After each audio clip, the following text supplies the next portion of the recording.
بسم اللہ الرحمن الرحیم۔ السلام علیکم۔ قرآن مجید کے خلاصے کی اس 10ویں ایپیسوڈ میں ہم دو صورتیں کریں گے، سورہ یونس اور سورہ ہود۔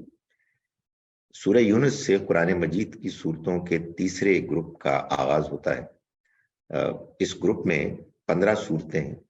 پہلی 14 صورتیں مکی ہیں اور یہ 14 صورتیں 7 جوڑوں میں منقسم ہیں۔ 15ویں سورہ سورہ نور مدنی سورہ ہے۔ اس گروپ میں اللہ تعالیٰ نے اہل ایمان کو خوشخبری دی ہے کہ ان کو آخرت کی کامیابی کے ساتھ ساتھ اس دنیا میں بھی اللہ کامیابی سے سرفراز کرے گا اور دین کو غلبہ حاصل ہوگا، جبکہ انکار کرنے والوں کو خبردار کیا گیا ہے کہ وہ اگر اپنی روش پر اڑے رہے تو ان کو آخرت کی پکڑ سے پہلے اس دنیا میں بھی عذاب سے دوچار ہونا ہوگا۔ سورہ یونس اور سورہ ہود یہ قرآن مجید کی 10ویں اور 11ویں صورتیں ہیں۔ یہ جیسا کہ میں نے گزارش کی ایک جوڑا ہے اور اس میں دونوں کا آغاز الف لام را سے ہوتا ہے۔ یہ حروف مقطعات ہیں اور یہ ان صورتوں کے نام بھی ہیں۔ فرمایا کہ الف لام را تلک آیات الکتاب الحکیم، یہ سورہ یونس کا آغاز ہے۔ یہ سورہ الف لام را ہے، یہ ایک پر حکمت کتاب کی آیات ہے۔ آیت نمبر 2 میں اللہ تعالیٰ فرماتے ہیں کہ اکان للناس عجبا، کیا لوگوں کو اس بات پر حیرت ہے کہ ہم نے انہی میں سے ایک شخص پر وحی کی کہ لوگوں کو وہ ہوشیار کرے اور اہل ایمان کو خوشخبری پہنچا دے کہ ان کے لیے ان کے رب کے پاس بڑا مرتبہ ہے۔ کافروں نے کہا بے شک یہ ایک کھلا ہوا جادوگر ہے۔ جادوگر اس لیے انہوں نے کہا کہ جو پیغام نبی صلی اللہ علیہ وسلم پیش کر رہے تھے وہ پیغام لوگوں پر اثر کر رہا تھا اور وہ اس کے علاوہ کوئی اور بات کہہ نہیں سکتے تھے، اس لیے کہ ان کے پاس کہنے کے لیے کچھ بھی نہیں تھا۔ آیت نمبر 4 میں اللہ تعالیٰ فرماتے ہیں الیہ مرجعکم جمیعا، اسی کی طرف تم سب کا لوٹنا ہے، یہ اللہ کا پکا وعدہ ہے۔ بے شک وہی تخلیق کا آغاز کرتا ہے، پھر وہی اس کا اعادہ کرے گا، دوبارہ اس کو کرے گا۔ یعنی اس کو دوبارہ پیدا کرنا کیوں مشکل ہوگا، اسی نے تو پہلے پیدا کیا۔ یہ اس لیے کرے گا تاکہ جو لوگ ایمان لائے اور انہوں نے نیک عمل کیے ان کو عدل کے ساتھ انصاف کے ساتھ بدلہ دے، اور جنہوں نے کفر کیا ان کے لیے ان کے کفر کے نتیجے میں کھولتا پانی اور دردناک عذاب ہے۔ آگے ہم چلتے ہیں آیت نمبر 13 اور 14 میں اللہ تعالیٰ فرماتے ہیں کہ وَلَقَدْ أَهْلَكْنَا الْقُرُونَ مِنْ قَبْلِكُمْ، اور ہم نے تم سے پہلے قوموں کو ہلاک کیا جبکہ وہ ظلم کے مرتکب ہوئیں اور ان کے رسول ان کے پاس کھلی کھلی نشانیاں لے کر آئے اور وہ ایمان لانے والے نہ بنے، ہم ایسا ہی بدلہ دیتے ہیں مجرم قوم کو۔ ثم جعلناکم خلائف فی الارض، پھر ہم نے ان کے بعد تم کو زمین میں ان کا جانشین بنایا کہ دیکھیں کہ تم کیسا عمل کرتے ہو۔ وہ اپنا عمل کر کے چلے گئے، اب تمہاری باری ہے۔ آیت نمبر 15 میں اللہ تعالیٰ فرماتے ہیں کہ وَإِذَا تُتْلَىٰ عَلَيْهِمْ آيَاتُنَا بَيِّنَاتٍ، اور جب ہماری کھلی ہوئی آیتیں ان کو پڑھ کر سنائی جاتی ہیں تو یہ لوگ جو ہماری ملاقات کی توقع نہیں رکھتے کہتے ہیں کہ اس قرآن کے سوا کوئی اور قرآن لاؤ، یا اس میں ترمیم کرو۔ یعنی یہ قرآن بہت سخت ہے، ہمارے خداؤں کے بارے میں سخت باتیں کہتا ہے، ہمیں کوئی اور قرآن چاہیے۔ کہہ دو مجھے کیا حق ہے کہ میں اس میں اپنے جی سے ترمیم کروں، میں تو صرف اس وحی کی پیروی کرتا ہوں جو مجھ پر آتی ہے۔ اگر میں نے اپنے رب کی نافرمانی کی تو ایک ہولناک دن کے عذاب سے ڈرتا ہوں۔ آیت نمبر 16 میں فرمایا قل لو شاء اللہ ما تلوتہ علیکم، کہہ دو کہ اگر اللہ چاہتا تو نہ میں اس کو تمہیں سناتا اور نہ وہ اس سے تمہیں باخبر کرتا، میں اس سے پہلے تم میں ایک عمر بسر کر چکا ہوں۔ یعنی تم مجھے جانتے ہو، میرے کردار کو، میرے اخلاق کو، میرے اٹھنے بیٹھنے کو، تو کیا تم عقل سے کام نہیں لیتے؟ اس کے بعد آیت نمبر 24 میں اللہ تعالیٰ نے فرمایا انما مثل الحیات الدنیا، اس دنیا کی زندگی کی مثال، یعنی جس دنیا کی زندگی سے بے حد محبت کرنے کی وجہ سے تم حق کو جاننے کے لیے تیار نہیں ہو، اس دنیا کی زندگی کی مثال یوں ہے جیسے بارش کہ ہم نے اسے آسمان سے برسایا، بس اس سے زمین کی نباتات خوب نکلی، وہ بھی جن کو لوگ کھاتے ہیں اور وہ بھی جن کو چوپائے کھاتے ہیں، یہاں تک کہ جب زمین نے اپنا پورا بناؤ سنگھار کر لیا، بہت خوشنما ہو گئی، زمین والوں نے گمان کیا کہ اب معاملہ ہمارے قابو میں ہے، تو اچانک اس پر ہمارا عذاب رات کو یا دن کو آ تھمکا، اور ہم نے اس طرح اس کا ستھراؤ کر دیا کہ گویا کل کچھ تھا ہی نہیں۔ اسی طرح ہم اپنی نشانیوں کی تفصیل کرتے ہیں ان لوگوں کے لیے کہ جو غور کریں۔ آیت نمبر 40 میں آگے چل کے اللہ تعالیٰ فرماتے ہیں وَمِنْهُمْ مَنْ يُؤْمِنُ بِهِ وَمِنْهُمْ مَنْ لَا يُؤْمِنُ بِهِ، اور ان میں سے ایسے بھی ہیں جو اس پر ایمان لاتے ہیں اور وہ بھی ہیں جو ایمان نہیں لاتے۔ وَرَبُّكَ أَعْلَمُ بِالْمُفْسِدِينَ، اور تمہارا رب خوب جانتا ہے ان کو جو فساد مچانے والے ہیں، یعنی مطلب یہ ہے کہ جو زمین میں فساد مچاتے ہیں، دھاندلی کرتے ہیں، غیر اخلاقی حرکتیں کرتے ہیں، ان کو ہدایت نہیں مل سکتی۔ آیت نمبر 47 میں اللہ تعالیٰ فرماتے ہیں وَلِكُلِّ أُمَّةٍ الرَّسُولُ، اور ہر امت کے لیے ایک رسول ہے، تو جب ان کا رسول آ جاتا ہے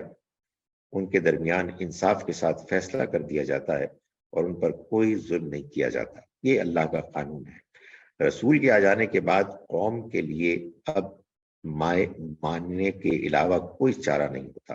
اگر وہ جان بوجھ کر حق کو دیکھ کر انکار کرتے ہیں تو پھر اللہ کا عذاب ان کے لیے لازم آ جاتا ہے۔ اس کے بعد آیت نمبر 57، 57 اور 58 میں اللہ تعالیٰ فرماتے ہیں یا ایھا الناس، اے لوگو، تمہارے پاس تمہارے رب کی جانب سے نصیحت، سینوں کے امراض کی شفا اور اہل ایمان کے لیے ہدایت اور رحمت آ گئی ہے۔ کہہ دو کہ یہ اللہ کے فضل و رحمت کا کرشمہ ہے، تو چاہیے کہ اس پر وہ خوش ہوں، یہ اس سے بہتر ہے جو وہ جمع کر رہے ہیں۔ آیت نمبر 71 میں اللہ تعالیٰ نے بتایا کہ وَاتْلُ عَلَيْهِمْ نَبَأَ نوح، اور ان کو نوح کی سرگزشت پڑھ کر سناؤ، جبکہ اس نے اپنی قوم سے کہا کہ اے میری قوم کے لوگوں، اگر تم پر تمہارے اندر میرا ٹکنا اور اللہ کی آیات کی یاد دہانی کرنا گراں ہو گیا ہے تو میں نے تو بس اللہ پر بھروسہ کیا، تو تم اپنی رائے مجتمع کر لو اور اپنے شرکاء کو بھی ملا لو، پھر تمہارے فیصلے میں کوئی تذبذب باقی نہ رہے، اور میرے ساتھ جو کرنا چاہتے ہو کر گزرو اور مجھے مہلت نہ دو۔ فَإِن تَوَلَّيْتُمْ، پس اگر تم نے اعراض کیا تو میں نے تم سے کوئی اجر نہیں مانگا، میرا اجر تو بس اللہ ہی کے پاس ہے، اور مجھے یہ حکم ملا ہے کہ میں فرما برداروں میں سے بنوں۔ تو انہوں نے اس کو جھٹلا دیا، تو ہم نے اس کو اور جو لوگ اس کے ساتھ کشتی میں تھے نجات دی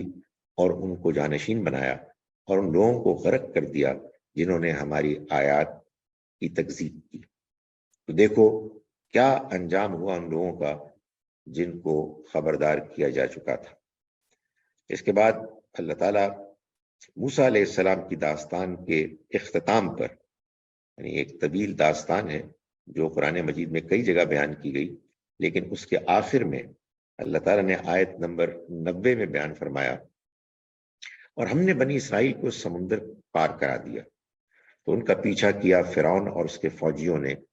سرکشی اور زیادتی سے، یہاں تک کہ جب وہ ڈوبنے کی لپیٹ میں آ گیا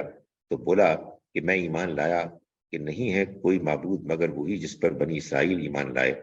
اور میں اس کے فرما برداروں میں سے بنتا ہوں۔ کیا اب حالانکہ تم نے اس سے پہلے نافرمانی کی اور تم فساد برپا کرنے والوں میں سے تھے؟ اللہ تعالیٰ نے فرمایا فرعون کو بس آج ہم تمہارے جسم کو بچائیں گے تاکہ تم اپنے بعد والوں کے لیے نشانی بنو، اور بے شک بہت سارے لوگ ہماری نشانیوں سے غافل ہی رہتے ہیں۔ چنانچہ آج تک اس فرعون کی لاش قاہرہ کے میوزیم میں موجود ہے، اور اس آیت مبارکہ کی ایک کھلی عملی تفسیر ہے۔ آیت نمبر 100 میں اللہ تعالیٰ نے ایک بہت اہم بات بیان فرمائی، اور کسی شخص کے لیے ممکن نہیں کہ وہ ایمان لا سکے مگر اللہ کے اذن سے، اور وہ گندگی لاد دیا کرتا ہے ان لوگوں پر جو عقل سے کام نہیں لیتے۔ یعنی اخلاقی گندگی ہے کہ جو انسان کو ایمان سے محروم کرتی ہے، اور یہ گندگی اس لیے طاری ہوتی ہے کہ انسان عقل سے کام نہیں لیتا۔ سورہ مبارکہ کے آخر میں اللہ تعالیٰ فرماتے ہیں 108 نمبر آیت میں، قل یا ایھا الناس، کہہ دو اے لوگو، تمہارے رب کی طرف سے تمہارے پاس حق آ گیا ہے، تو جو ہدایت قبول کرے گا وہ اپنے ہی لیے کرے گا، اور جو بھٹکے گا تو اس کا وبال اسی پر آئے گا، اور میں تمہارے ایمان کا ذمہ دار نہیں ہوں، اور تم پیروی کرو اس چیز کی کہ جو تم پر وحی کی گئی، اور ثابت قدم رہو یہاں تک کہ اللہ کا فیصلہ آ جائے، اور وہ بہترین فیصلہ کرنے والا ہے۔ اس کے بعد جیسا کہ میں نے گزارش کی، سورہ ہود ہے کہ جو اس سورہ مبارکہ سورہ یونس کی جوڑا سورہ ہے، اس کا آغاز بھی الف لام را سے ہوتا ہے۔ فرمایا اعوذ باللہ من الشیطان الرجیم، بسم اللہ الرحمن الرحیم، کتاب احکمت آیاتہ، یہ ایک ایسی کتاب ہے جس کی آیتیں پہلے محکم کی گئیں، یعنی مختصر لیکن معنی میں بہت وسیع محکم کی گئیں، پھر خدائے حکیم و خبیر کی طرف سے ان کی تفصیل کی گئی۔ یہ قرآن مجید میں آپ کو ہر جگہ ملے گا، اختصار سے ایک بات اصول میں بیان ہوئی ہے محکم، اور پھر اسی کی تفصیل ہوئی ہے۔ فرمایا کہ تم اللہ کے سوا کسی اور کی بندگی نہ کرو، میں تمہارے لیے اس کی طرف سے خبردار کرنے والا اور خوشخبری دینے والا ہوں۔ آگے چل کے آیت نمبر 8 میں اللہ تعالیٰ بات بیان فرماتے ہیں، وَلَئِنْ أَخَّرْنَا عَنْهُمُ الْعَذَابَ، اور اگر ہم ان سے عذاب کو کچھ مدت کے لیے ٹال دیتے ہیں، تو پوچھتے ہیں کہ اس کو کیا چیز روکے ہوئے؟ آگاہ جان لو کہ جس دن وہ ان پر آ دھمکے گا تو ان سے پھیرا نہ جا سکے گا، اور جس چیز کا وہ مذاق اڑا رہے ہیں وہ ان کو آ گھیرے گا۔ اس کے بعد آیت نمبر 17 میں اللہ تعالیٰ نے فرمایا، افمن کان علی بینۃ من ربی، کیا وہ جو اپنے رب کی طرف سے ایک برہان، ایک دلیل پر ہے، پھر اس کے بعد اس کی طرف سے ایک گواہ بھی آ جاتا ہے، اور اس کے پہلے سے موسیٰ کی کتاب رہنما اور رحمت کی حیثیت سے موجود ہے، اور وہ جو نور بصیرت سے محروم ہیں، دونوں یکساں ہو جائیں گے؟ اللہ کے پیغمبر صلی اللہ علیہ وسلم واضح نشانیوں کے ساتھ آئے، اس سے پہلے آپ کے بارے میں موسیٰ علیہ السلام کی کتاب میں پیشن گوئیاں بھی موجود ہیں۔ آپ اور وہ کہ جو اندھا ہے، جو صحیح بات کو جاننے کے لیے تیار نہیں، یہ دونوں برابر کیسے ہو سکتے ہیں؟ اس پر ایمان تو وہی لوگ لائیں گے، اور جو جماعتوں میں سے اس کا انکار کریں گے، ان کے لیے وعدہ ہے دوزخ کا،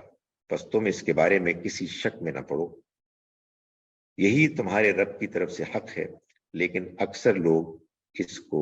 نہیں مانتے۔ اس کے بعد آیت نمبر 25 میں اللہ تعالیٰ کا ارشاد ہے،